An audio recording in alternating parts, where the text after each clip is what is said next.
Dubai কত সুন্দর champions ট্রফিটাকে host করলো এমনটাই লিখেছেন মাইকেল ভন এবং পুরোটাই ভারতীয় দলকে একটু অপ্রস্তুত ফিল করানোর জন্য বা ভারতীয় দলকে এই মেসেজটা দেওয়ার জন্য যে ভারত একটা আনডিউ অ্যাডভান্টেজ পাচ্ছে এবং প্রথম থেকেই ভারতীয় দল যে দুবাইয়ের মাঠে সমস্ত ম্যাচগুলো খেলছে এটা দিয়ে নাকি টিম ইন্ডিয়া একটা আনডিউ অ্যাডভান্টেজ পাচ্ছে। এটা কারা দাবি করছে? এটা দাবি করেছে মাইকেল ভন, দাবি করেছে মাইকেল অ্যাথারটন এবং তার সাথে অস্ট্রেলিয়ার একটি সংবাদ মাধ্যম ফক্স ক্রিকেট, যে প্রথম দিন থেকেই লাগাতার এই পোস্ট করে যাচ্ছে ভারত নাকি আনডিউ অ্যাডভান্টেজ পাচ্ছে দুবাইয়ের মাঠে খেলে। এবং এর জবাবে রোহিত শর্মা খুব স্পষ্টতই জবাব দিয়েছিলেন একটা, এবং আগেন গৌতম গম্ভীর কালকে অস্ট্রেলিয়াকে পরাজিত করার পরে একটা খুবই স্পষ্ট এবং ক্লিয়ার কাট জবাব এদের দিয়েছে। রোহিত শর্মা প্রথমে খুব স্পষ্টভাবেই বলেছিলেন যে দেখুন, আমরা এই ময়দানে খেলছি কিন্তু প্রত্যেকটা ম্যাচের ক্ষেত্রে পিচগুলো সম্পূর্ণরূপে আলাদা এবং যে কোনো ময়দানে খেলার ক্ষেত্রে ক্রিকেটে বিশেষ করে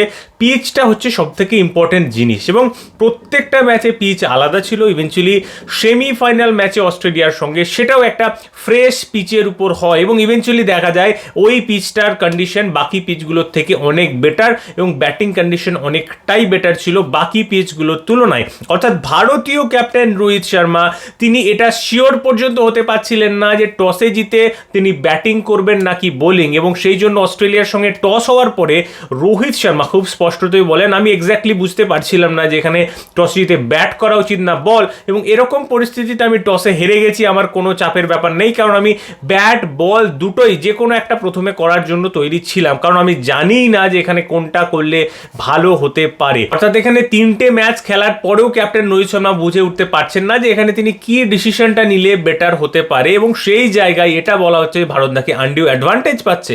ভারত যদি আনডিউ অ্যাডভান্টেজ পেত তাহলে রোহিত শর্মা জানতেন এখানে টসে জিতে কি করা উচিত। রোহিত শর্মা এই ময়দানে অস্ট্রেলিয়াকে একদম নেস্ত নাবুদ করে দিতেন, যেটা হয়নি, একটা ফাইট আমরা তাও কোথাও না কোথাও দেখতে পেয়েছি। অ্যাট দ্য সেম টাইম ভারতীয় দল যে প্রত্যেকটা ম্যাচ আলাদা আলাদা পিচে খেলেছে এই বিষয়টাও কিন্তু রোহিত শর্মা একদম ক্লিয়ার কাট বলেছিলেন। এবং ম্যাচ শেষে গৌতম গম্ভীর বললেন যে ভাই আপনারা এই সমস্ত উল্টো পাল্টা কথা কেন বলেন, এই সমস্ত বাহানা কেন বলেন? তার প্রধান কারণ হচ্ছে ভারতীয় দল যে দুবাইয়ের ময়দানে কোনো অ্যাডভান্টেজ পাচ্ছে না, তার এক নাম্বার কারণ হচ্ছে যে এখানে আলাদা আলাদা পিচের উপর প্রত্যেকটা ম্যাচ হচ্ছে এবং ফাইনাল ম্যাচেও কিন্তু আলাদা একটা পিচের ব্যবস্থা হবে। দ্বিতীয়, ভারত কোথায় সুবিধা পেতে পারে? ভারত সুবিধা পেতে পারে এই মাঠের উপর প্র্যাকটিস করে, কিন্তু ভারতীয় দলের কোচ গৌতম গম্ভীর খুব স্পষ্ট করে বলে দিয়েছেন যে এই মাঠে আমরা প্র্যাকটিসই করিনি, আমরা প্র্যাকটিস করেছি আইসিসি একাডেমিতে, এবং আইসিসি একাডেমির যে কন্ডিশন সেখানের যে পিচের অবস্থা এই পিচের সঙ্গে সম্পূর্ণরূপে আলাদা। অর্থাৎ আইসিসি যে পিচ ভারতীয় দলকে প্র্যাকটিসের জন্য দিয়েছে আইসিসি একাডেমিতে, সেখানে যথেষ্ট ভালো ব্যাটিং কন্ডিশন এবং বল ভালো ব্যাটে আসছে, কিন্তু দুবাইয়ের ময়দানে পিচ যথেষ্ট স্লো এবং সেমিফাইনাল ম্যাচটা তার থেকে একটু সামান্যটুকু বেটার ছিল। ফাইনালে কি ধরনের পিচ দেওয়া হবে সেটাও কিন্তু ভারতীয় দল জানে না, ভারতীয় দল এই মাঠে প্র্যাকটিস করার সুযোগটুকুও পাচ্ছে না। আর এই বিষয়টা সামনে আসার পর থেকে স্পষ্ট হয়ে গেছে যে যে সমস্ত দলগুলো বেশি বাহানাবাজি করছিল তারাই কিন্তু সবার আগে ছিটকে গেছে। ভারতের এই আনডিউ অ্যাডভান্টেজ পাওয়া নিয়ে সব থেকে বেশি বাড়াবাড়ি করছিল ইংল্যান্ড দল, আর সেই ইংল্যান্ড দল টুর্নামেন্টের প্রথম ধাপে হেরে গেছে, তাও আবার একটা ম্যাচও না খেলে। অর্থাৎ ভারতের সাথে কম্পিটিশন তো দূর, তারা একটা ম্যাচও জিততে পারেনি এবং সেই ইংল্যান্ড দলের লোকজন বেশি লাফালাফি করছে। দ্বিতীয় কারা লাফালাফি করছিল? দ্বিতীয় লাফালাফি করছিল অস্ট্রেলিয়ার একটা বিখ্যাত নিউজ মিডিয়া, যেটা হচ্ছে ফক্স ক্রিকেট। ফক্স ক্রিকেট প্রথম থেকে শুরু করে শেষ পর্যন্ত এই নিয়ে অনেক বেশি লাফালাফি করছিল এবং অস্ট্রেলিয়াকেও ভারতীয় দল সেমিফাইনালে বাড়ি পাঠিয়ে দিল। এবং আরও একজন আছে যারা এটা নিয়ে অনেক বেশি লাফালাফি করছে, সেটা হচ্ছে সাউথ আফ্রিকার ক্রিকেটার ভ্যান ডার ডুসেন, যিনি খুব স্পষ্টভাবেই বলেছিলেন যে ভারত প্রচুর অ্যাডভান্টেজ পাচ্ছে এবং এই সাউথ আফ্রিকাকে ভারত সেমিফাইনালে, এখন তারা নিউজিল্যান্ডের সঙ্গে খেলছে, so I really don't know তাদেরকে ভারত ফাইনালে পাবে কিনা, বাট যারা বেশি বাড়াবাড়ি করেছে তারা কিন্তু সবার আগে ছিটকে গেছে। এবং এই বাড়াবাড়ি করা লিস্টে বাংলাদেশ পাকিস্তানকে আমি যোগ দিতে পারছি না, কারণ এরাও প্রথম রাউন্ডেই ছিটকে গেছে, সো এদের নিয়েও কথা বলে লাভ নেই। সো ওভারঅল ভারতীয় দলকে নিয়ে যারা এই আনডিউ অ্যাডভান্টেজের কথা বলছে, খুব স্পষ্ট ব্যাপার যে এখানে ভারতীয় দল পিচ পায়নি, সম্পূর্ণ আলাদা পিচ প্রত্যেক ম্যাচে, এখানে ভারত প্র্যাকটিস করে না। ভারত একমাত্র কি ফ্যাসিলিটি এখানে পেয়েছে?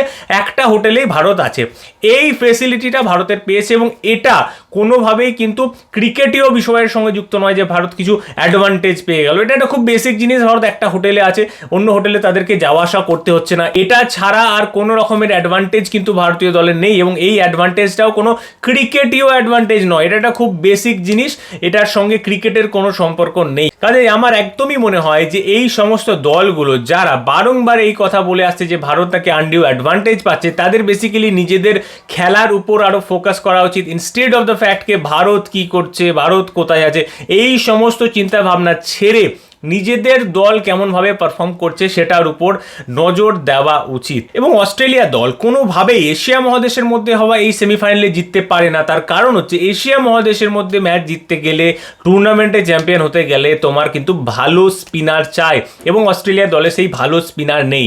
একমাত্র স্পিনার অ্যাডাম জ্যাম্পা, যে অ্যাডাম জ্যাম্পা কিন্তু বর্তমান মুহূর্তে লাইফের সেই ফর্মে নেই যেটা কয়েক বছর আগে পর্যন্ত ছিল।